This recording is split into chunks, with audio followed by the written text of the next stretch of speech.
Hey guys and gals, what's up? BN, I'm back again today for another IK video. Today, we are going to be talking about Server 8, the preparation for Server 8, our project, and for any players that are going there. So let me start off with Server 8's being prepped right now. It could come out as early as today at reset, going in to the 12th of January, right, which is about 5 hours from when I'm making this video. It could go on the 13th, the 14th, right, but most likely it's going to be a couple days from now, probably sooner than later.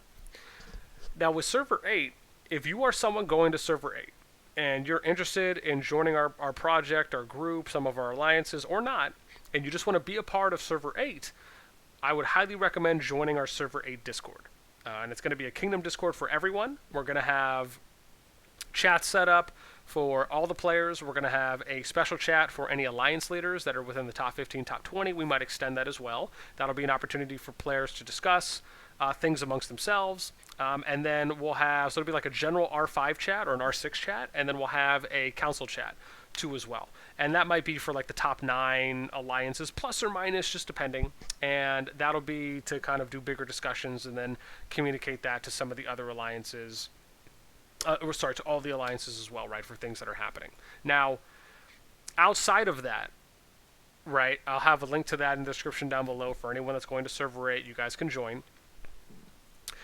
Let me talk about some things that we're hoping to do out of Server 8. The number one goals, I think, for all players is that you want to be able to freely develop your account, right, which means you want to try and get to level 40, you want to try and get all your buildings to level 40, you want to get your academy max, you want to level up your Tower of Knowledge skills so you can try other secondary and support skills on your immortals, whether that's for future kill events, if that's for your arena PvP, right, you want to try and get to VIP 10, right, so you can start getting that daily Philosopher Stone along with other buffs, right, you want to try and get to VIP 15 eventually too as well, so you can get max VIP, right, you want to do a lot of these things, you want to collect more epic immortals, you want to try out different element pairings, right? These are things that you cannot do if you are not able to develop your account, right? Which means that you're not constantly in a war, you're not constantly being attacked, you're not having to use green gems or any other resources unnecessarily on things like shields or, teleports in situations where you don't need them, right? And I think that's the hope for everyone, because we don't know what's going to come. Even if you just look at the future, right? Like, what comes after World Heart? Maybe it could be a really cool Kingdom event that we don't know about. Maybe it's not. Maybe there's nothing. But the thought there is it's the unknown, because we don't know what comes after. And if you think about it, right, servers like 4 and 5, right, they're close to it. You look at the server we're in now, which is 4, right, and 5, I believe they have until January 20th, and then we'll find out maybe if there's something after World Heart, but who knows how long we'd have to wait after that. Is it, will they get notification the day after, however later. But the point there is that most of the servers, sadly, their activity's dying off before they even get to World Heart. What we would like to try and do is keep our activity really high, keep the engagement high, and keep the retention of players high, right, all the way until past World Heart. And we have a couple ways and ideas on how we can do that. Let me start off with what our hope is for Server 8, which is, one, right, if you look at the Chronicles, there is an event, which I think is 19 here, where you have a secondary objective of kingdoms, right, members of alliances whose kingdom reaches 2,200 faction power will receive extra rewards. Right, that means that you have to capture at least 8 or 9 buildings, cities, from number 9 down, from level 9 down, and we've done the math. You can probably get 4 to maybe 5, but I think safely 3 alliances. And if you do 1 alliance from each faction, all players in the kingdom can get, right, this secondary objective. If you look at objectives such as 13, 16, and 19, you'll notice that there are these additional ones, which is additional soul crystal rewards gained from sailing, right? And you can see, right, the faction that wins this, right? And this is a kind of additional achievement that you get, but it only is for one faction at a time, right? So this one's 20%, we'll go to 16, this one's 30%, and then we go to 19, and this one's 35%. So our idea is to split those 3 chronicles, and remember, it's your kingdom, the kingdom that first occupies it, right? So if we have 6 to 9 to 15 of the top alliances that are all unified, right, we can simply go off of something such as the number 3 alliance at the time, right, between the three factions will take the number 13 Chronicle. The number 2 alliance at the time will take, right, at a certain point, whether it's when the achievement starts, or sorry, when the Chronicle starts, when we get there, right, which would be fair to everyone, would, or at least to the top 3 arguably, then number 2 will take the number 16 Chronicle. And then the number 1 alliance at the time, right, or obviously whomever takes 16, the last one will take 19 if they're still number 1 or after, and then they'll go ahead and take this one at 35, right? Now, there's only a 15% difference from 19 to 13, and then there's only a 5% difference, right, from 30 to 35 at 16 to 19. Now, there's no way you're going to get it equal, but one of the benefits of doing this is that you can set yourselves up to where you don't have faction hopping, right? Where you don't have players going to a faction because they have better buffs or better bonuses. This does happen. And if you split everything as equal as you can, right, amongst the sets or numbers of alliances, right, that the goals, tasks, or challenges are relevant to, right? Like in this case, it makes more sense to do 3 to hit 2200, right, not only for 2200 faction power, but also to have one alliance capture this, so all the players benefit from it and get these additional rewards, right? And then you look at, right, how do you manage after that? Well, after Chronicle 19, our hope is that we'll just split, because you don't need to have max cities, right? Like, it's almost pointless, in a sense, to have max cities if you know you're going to lose activity, right, or lose players in your server. So our idea is right after Chronicle 19 is finished for the secondary objective, where we at least get 3 alliances, preferably 1 from each faction, to get the secondary objective of hitting 2200 faction power, we will split cities, right, where you'll have the number 1 alliance, for example, in each faction, right, they'll take 5 cities, right, 1 of each resource, and maybe it's the 5 best cities or highest paying resource cities in their province, right, that we are, or their region that we're assigning each. And when I talk about regions, I really like, and I know you guys have heard me talk about this before, but I really like how Server 4 is set up, right? Even though Server 4, has bare minimum activity at the moment, right, to still do the World Heart objectives and to keep playing, right, I like how clean and organized it looks, right? Everyone has like a 3rd region split, and I think this way of doing it is somewhat optimal, right, after looking into the stats myself.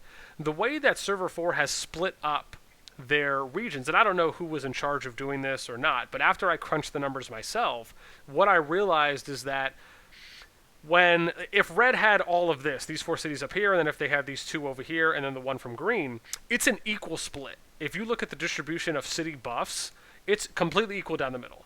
The only challenge is that you're just not getting as equal of RSS production distribution from the cities. It's not bad, but it's not as equal as it is for the city buffs, right, with increased resource production, things like wounded troop healing speed, things like immortal attack, right, troop attack defense, things like that you're getting from the other half of the city buffs. So again, I really like this, and I think this is something we're going to try to implement as well on Server 8, because I think there's a lot of value there for long term. But the hope is that, right, we'll be able to retain higher activity, more players over a period of time. So after that, right, we'll redistribute cities fairly, right, based on ranking positions for each of the factions. And this means that more alliances will get more cities, right, going down the list. So instead of it just being, right, in some kingdoms, right, instead of it just being the top 3 alliances or top 2 or top 1 alliances that have all the best cities, right, we want to try and have the server set up where, maybe the top 10, or sorry, maybe the top 9 alliances get cities, maybe the top 12, maybe we're able to extend it to the top 15 alliances, right, can all get some cities, right, some piece of the action, so their players feel like they're getting something. In addition to that, right, we would then right, I want to talk about kingdom events. So for kingdom events, right, we have Titan Tula, and then so far we have Contention of Lords, which is the kill event. Now at Titan Tula, right, we're hoping that this will be a no PvP area, meaning that no one's going to get attacked, and if anyone does get attacked, then, right, we would attack the people or the individual who is attacking others. right? We don't want people to show up at Titan Tula all shielded, right? We want people to feel safe and comfortable showing up at kingdom-wide events to participate. I do think there's some value in having the first 2 rings, give or take, be somewhat soft reserved for a time limit for the top 25 or 30 players on the server, right? Meaning that you would give these players up until 10 minutes before the Titan Tula boss activates to where you can then start attacking it, right? An opportunity to move to one of the first 2 rings around Titan Tula. If they don't show up within 10 minutes, then anyone can go ahead and relocate. If people want to burn teleports and use resources for that, they could, right? And again, this is just an idea, something that obviously the server council and other R5s would talk about more. But this is something that I've just thought of that I think is somewhat relative to the work that the top players are putting in, right? Because again, they still have to be online. They still have to be active, regardless if they're free to play or pay to win. Then you have kill event, contention lords, right? This is always like a big server killer. From everything we've seen so far in the history, is that anytime this event is going on, which lasts 2 days, right? The objective is you need to try and kill or attack as many players as you can to place high, and spenders usually, for the most part, are more incentivized to, and this is just a general viewpoint from playing multiple Kingdom Builder games, they're usually more incentivized to try and win these events. And so these events aren't really free-to-play friendly, I guess is where I'm going with it. It doesn't mean that free-to-play can't do well, but it does mean that it's just not as friendly. So one way that we've thought about we could manage this event would be by dedicating a district, right, such as for example, right, it'd be like a level 1 district. It would be something that it has a level 1 city that starts, and for example, it could be like a level 1 city that's somewhat relative, not in a corner, but somewhere that is, a little more open. So let's just say here, for example, right, like we would say Charon, but let's just say we'll use the number 2 for now, just because this one's uncaptured, right? So what we would do is we would leave 1 level 1 city and 1 level 1 district uncaptured or abandoned, and this would be the designated kill event area that players would go to, meaning that if you are not in this area, right, you cannot attack other players, right? And if you do, then we'll seek RRT on you, which is Rapid Response Team. Anyways, who knows if that's going to be the name, I'm not sure. But the reason I like this is because it gives players the opportunity to not have to worry about fighting or killing, right? Or sorry, about shielding up or losing resources, right? And sure, it's probably not going to go perfect the first round, but you can do a lot of things to help that. You can promote it early in World Chat and Kingdom Chat. You can have the top alliances send out mails, right? So the majority of people know, right? You can spam it all the time in World Chat and Faction Chat, especially as you're coming up to it. And it just puts the awareness out there more, right? You can have all the alliances set one marker over in the area and says, like, look, if you want to fight, right, you go to this area. And I think that this can do a couple things. One, it'll let everyone feel safe. They can still develop without having to have looted resources. And then 2, you might actually have more players engaged. Like, I can tell you, I would literally line my city up on the perimeter of this district before kill event starts, right? Because that's how excited I would be about participating in something I have a choice to participate in, instead of being forced to participate. And I'm not saying it's like a bad feature, bad design. I'm just saying that this is a way that you can eliminate player drop-off from a server by organizing these things ahead of time, right? So anyways, that's the idea there. And I think that probably sums up what some of our goals are for Server 8, what we'd like to see happen in Server 8, and how we want to work with all the alliances and all 3 of the factions, right, to try and make Server 8, right, the best, if not, most amazing server, right, that it can be, because 1, there's the unforeseen and the unknown of what is going to be coming in the future for IK. 2, right, everyone wants to have a healthy server.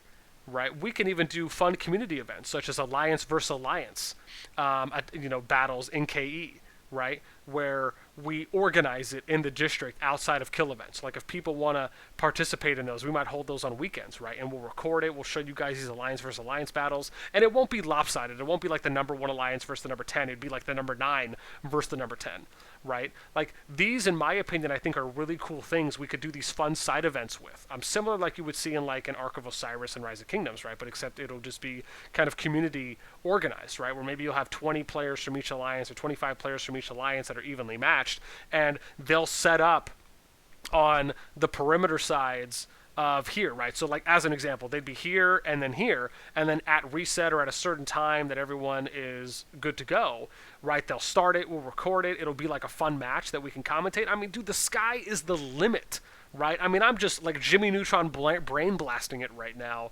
with my excitement for what we could do as a server when everyone's on the same page. You can still have so much fun, and you can arguably have more engagement when it comes to the PvP and fighting side of it.